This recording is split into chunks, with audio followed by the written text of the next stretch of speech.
আসসালামু আলাইকুম মাদ্রিদিস্তারা, কি অবস্থা সবার? সিজনের শেষ এল ক্লাসিকো, কার্লো অ্যানচেলোত্তির শেষ এল ক্লাসিকো।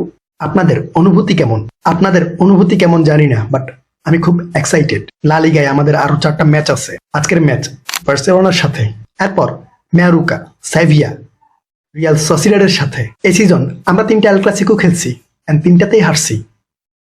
3 ম্যাচে আমরা 12 গোল কনসিড করছি। লা লিগায় আমরা বার্সেলোনার মুখোমুখি হয়েছিলাম একবার, আর ওই এক ম্যাচে আমরা 4-0 হারছি।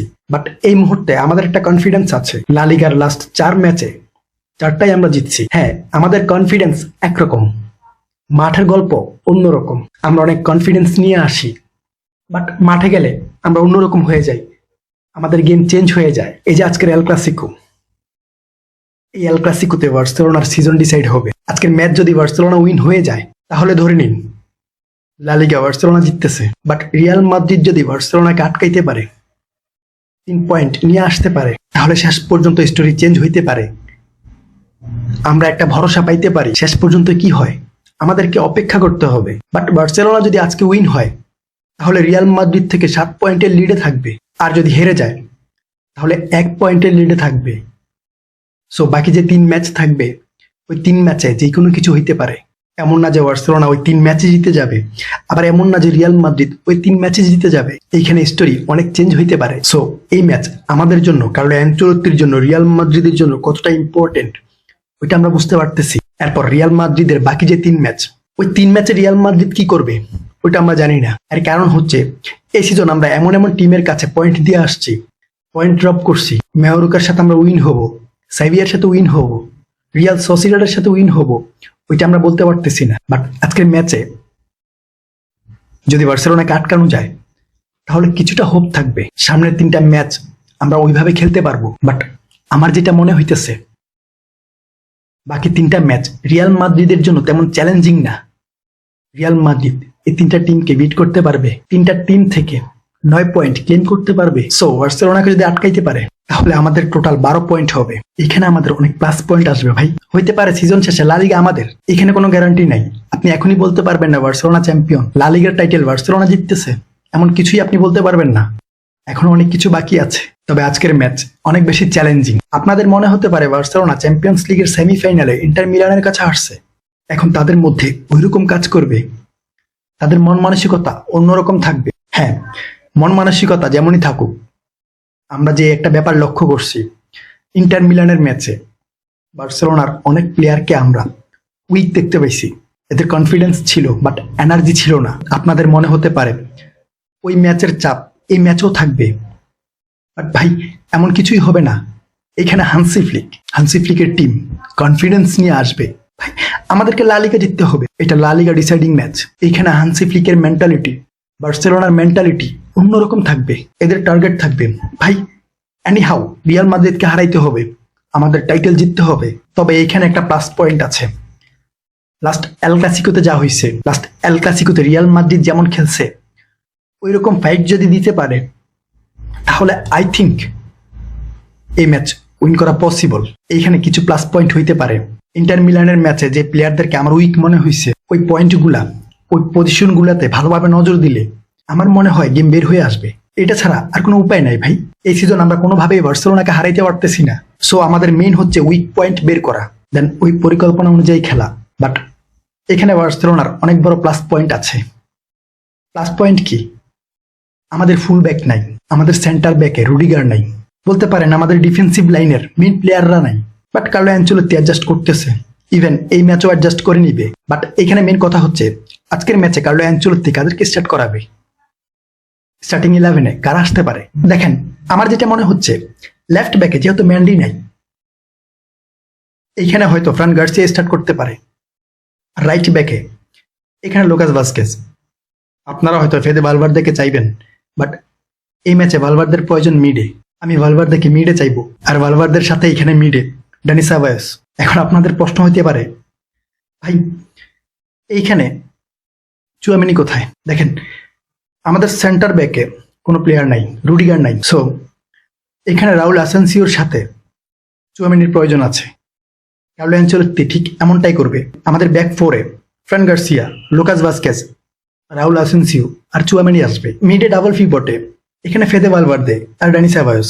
এই যে এই পজিশনে আমাদেরকে অনেক কিছু ফেস করতে হবে। আবার এইখান থেকে আমাদের গেম বের হয়ে আসবে। এর কারণ কি দেখেন, আমরা যতটুকু বুঝতে পারতেছি স্টার্টিং এ আর্দা গুলার থাকবে, রদ্রিগো হয়তো বেঞ্চ হইতে পারে। আর আর্দা গুলার যদি থাকে স্টার্টিং এ, তাহলে আমাদের গেম পরিকল্পনা অন্যরকম হবে। এই যে এখানে আর্দা গুলার, এখান থেকে আর্দা গুলার তার বেস্ট পারফরমেন্স দিবে, এখান থেকে গেম চেঞ্জ করবে। ফেদে ভালভার্দের সাথে আর্দা গুলারের একটা ভালো কম্বিনেশন হবে। আর্দা গুলার শুধুমাত্র রাইট উইঙ্গে না, সে পজিশন সোয়াপ করে মিডে আসতে পারবে, মিড থেকে ব্যাকে যাইতে পারবে, ওইখান থেকে গেম বের করে মোটামুটি উপরে নিয়ে যাইতে পারবে। আর্দা গুলার এখানে আমাদের মেইন প্লেয়ার হইতে পারে। ফেদে ভালভার্দে তার পজিশনে থাকবে না, ফেদে ভালভার্দে আর্দা গুলারের সাথে তার পজিশন সোয়াপ করবে। এখানে আমি আপনাদেরকে দেখাই, ফেদে ভালভার্দে যখন বল নিয়ে উপরে যাবে, এই পজিশন থেকে ফেদে ভালভার্দে এই পজিশনে শিফট হবে, তখন আর্দা গুলার কি করবে? অবশ্যই নিচে আসবে, নিচে এসে এখানে ব্যাকআপ দেওয়ার ট্রাই করবে, এন্ড এখান থেকে সে বল ক্রিয়েট করতে পারবে। এর সাথে এখানে জুড বেলিংহাম আসবে। সো মিডে ফেদে ভালভার্দে, ড্যানি সেবায়োস আর জুড বেলিংহাম কেমন পারফরমেন্স করবে বা কেমন পারফরমেন্স করতেছে ওইটা আমরা জানি, আমরা ওইটা দেখতেছি। জুড বেলিংহাম ঠিক এই পজিশন থেকে প্রত্যেকটা পজিশনে মুভ করে, সে নিচে আসে, মিডে যায়, উপরে যায়, মাঠের প্রত্যেকটা পজিশনে আপনি তাকে পাবেন। সে শুধুমাত্র তার পজিশনে পড়ে থাকে না, সে ট্রাই করে নিজের বেস্ট খেলার। এই যে জুড বেলিংহাম প্রত্যেকটা পজিশনে খেলতে যায়, এইখানে তার গেম নষ্ট হয়ে যায়। আপনি তাকে তার পজিশনে সেট করান, সে ভালো পারফরমেন্স করবে। অন্তত এই গেমে আপনি তার পজিশন দিয়ে দিন, সে দেখবেন এইখান থেকে ভালো গেম দিতে পারবে, অ্যাটাকিং লাইনের সাথে ভালো কম্বিনেশন মেক করতে পারবে। এরপর অ্যাটাকিং লাইনে রাইট উইঙ্গে আর্দা গুলার মোস্ট ইম্পর্টেন্ট। রাইট উইং বলেন, মিড বলেন, দুই পজিশনে। লেফট উইঙ্গে এখানে ভিনিসিয়াস জুনিয়র, আর মেইন স্ট্রাইকার হিসেবে কিলিয়ান এমবাপ্পে। বাট এখানে কথা আছে, এই যে স্টার্টিং 11, এই স্টার্টিং 11-এর বিপক্ষে বার্সেলোনা কাদেরকে নিয়ে আসবে? হান্সি ফ্লিকের অ্যাকচুয়ালি পরিকল্পনা কি হবে? তবে হ্যাঁ, রিয়াল মাদ্রিদের জন্য প্লাস পয়েন্ট আছে, বালদা ব্যাক করছে, বাট বালদাকে স্টার্টিং 11-এ রাখবে কিনা ওইটা এখন পর্যন্ত শিওর না। বাট এই যে হান্সি ফ্লিক যে কোনো কিছু করতে পারে, হয়তো বালদাকে নামাই দিবে, যেহেতু এই ম্যাচ মোস্ট ইম্পর্টেন্ট। তবে যেহেতু এখানে কুন্ডে নাই, রাইট সাইড থেকে এই যে আর্দা গুলারের সাইড থেকে রিয়াল মাদ্রিদ অনেক প্লাস পয়েন্ট পাবে। বাট মেইন প্রবলেম হইতে পারে বার্সেলোনার সেন্টার ব্যাক, এখানে কুবার্সি, ইনিগো মার্টিনেজ। তবে আর্দা গুলার আর এমবাপ্পের জুটি আমার মনে হয় এই সিজন বেস্ট জুটি। যে কয়টা ম্যাচ খেলছে এরা ভালো করছে। ইভেন লাস্ট যে এল ক্লাসিকো ছিল, ওই ম্যাচে কিন্তু এরা আসার পর গেম চেঞ্জ হয়ে গেছে। এটা শুধুমাত্র আমি বলতেছি না, আপনি যাদেরকে জিজ্ঞেস করবেন এই দুজনের জুটি কেমন ছিল, তারা এটা বলতে বাধ্য হবে। এই দুইজন মাঠে আসার পর লাস্ট এল ক্লাসিকোর যে গেম, ওইটা টোটালি রিয়াল মাদ্রিদের পক্ষে গেছিল, বাট রিয়াল মাদ্রিদ ধরে রাখতে পারে নাই, এটা রিয়াল মাদ্রিদের দোষ। বাট এই ম্যাচে আমাদের গেম বের করতে হবে মিড থেকে, Fede Valverde, Dani Ceballos, Jude Bellingham থেকে। এখানে ভিনিসিয়াস জুনিয়রের জন্য বল ক্রিয়েট করতে হবে, কিলিয়ান এমবাপ্পের জন্য বল ক্রিয়েট করতে হবে, আর্দা গুলারের জন্য বল ক্রিয়েট করতে হবে। এখন লুকাস ভাস্কেজকে রাইট ব্যাকে নামানোর একমাত্র প্লাস পয়েন্ট হইতে পারে এইটা, বিকজ লুকাস ভাস্কেজ এই যে উপরে ওঠে, রাইট উইং পজিশন নিয়ে নেয়, এখান থেকে ক্রস করে অ্যাটাক করার ট্রাই করে। এর সাথে ফ্রান গার্সিয়া, সে ডিফেন্সিভ বলেন, অফেন্সিভ বলেন, সব দিক থেকে বেস্ট। এখন আপনার লুকাস ভাস্কেজ আর ফ্রান গার্সিয়া যদি দুই সাইড থেকে উপরে আসে, দুই সাইড থেকে অ্যাটাকিং লাইনে চলে যায়, ওইখান থেকে ক্রস করে, তাহলে এইখানে আপনার কিলিয়ান এমবাপ্পে খুব ভালোভাবে কাজ করবে। এরপর এইখানে মেন বার্সেলোনার মিড, এখানে পেদ্রি আসুক, লিয়ং আসুক বা গাভি আসুক, অ্যাটাকিং মিডে ফেরমিন অথবা অলমো আসুক। যদি রিয়াল মাদ্রিদ অ্যাটাকিং লাইনে অথবা মিডে বল লুজ করে ফেলে, তাহলে রিয়াল মাদ্রিদের জন্য বিপদ হইতে পারে। বিকজ হান্সি ফ্লিক এদেরকে ওইভাবে প্রশিক্ষণ দিছে, বল পাইছো অ্যাটাকে যাও, লং পাস করো, বল ক্রস করো, যেটা আটকাইতে রিয়াল মাদ্রিদের আই থিঙ্ক কষ্ট হয়ে যাবে। মিডের মেইন টার্গেট থাকতে হবে প্লেয়ার মার্কিং। এখানে পেদ্রি আছে, এখানে ডিয়ং আসতে পারে অথবা গাভি আসতে পারে, এরাই বিপজ্জনক, এদেরকে আটকাইতে হবে, এদেরকে মার্ক করে রাখতে হবে। আপনি এদেরকে ছেড়ে দিবেন, গেম আপনার বিপক্ষে যাবে। আপনাকে প্লেয়ার মার্কিং সিস্টেমে যাইতে হবে। আর মেন যে কথা, ম্যাচের একদম শুরু থেকে রিয়াল মাদ্রিদকে ফুল অ্যাটাকিং গেম খেলতে হবে। একদম শুরু থেকে যদি রিয়াল মাদ্রিদ প্রেস করতে না পারে, হাই প্রেসে না খেলে, তাহলে গেম চেঞ্জ হয়ে যাবে। রেজাল্ট রিয়াল মাদ্রিদের পক্ষে আসবে না। আমরা লাস্ট এল ক্লাসিকোতে দেখতে পাইছি রিয়াল মাদ্রিদ কেমন পারফরমেন্স করছে, কেমন অ্যাটাক করে খেলছে। ওই গেম আমরা চাই।